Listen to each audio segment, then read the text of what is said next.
Escape by Night, a Civil War Adventure. Chapter 10, Streams of Mercy.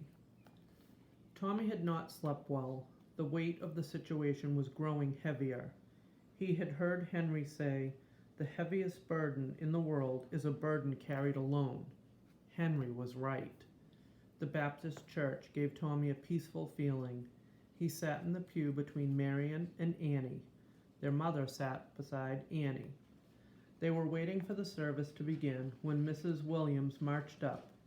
In one long exhaled breath, she said, "Tomorrow they are bringing in more wounded from Atlanta.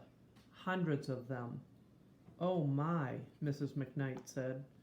Mrs. Williams lifted her arms into the air like she was asking the congregation to rise.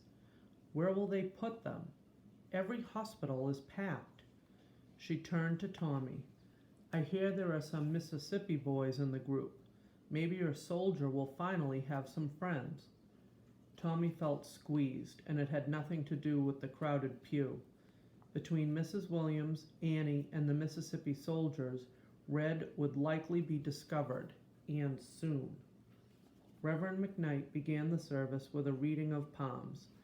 Everyone stood. Normally, Tommy would have listened. Today, he could not concentrate. Questions exploded in his head like fireworks. Should he tell someone about Red?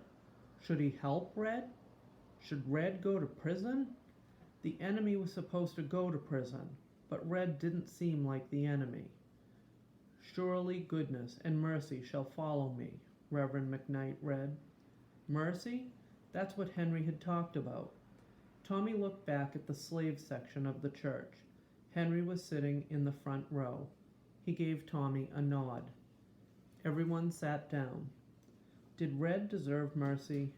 Mercy was not something you deserved. It was a gift. Reverend McKnight began the morning prayer.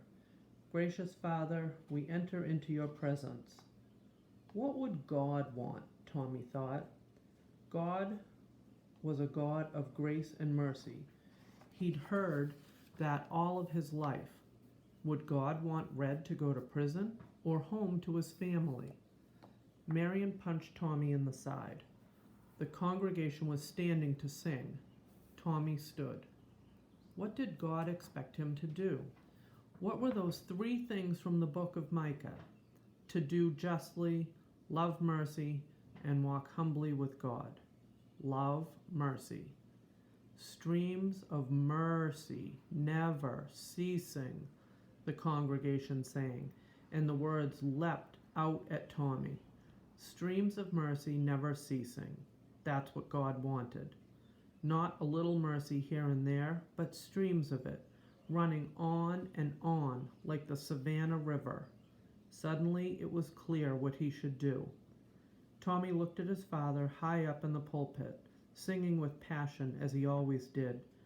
The congregation was singing loudly too, and with joy. Tommy felt relief for the first time in 2 days. As soon as church ended, Tommy found Henry. "I know what you mean about mercy," Tommy said. Henry smiled. "What you gonna do?" Tommy hesitated. His decision was a serious one, and he sensed the importance of secrecy.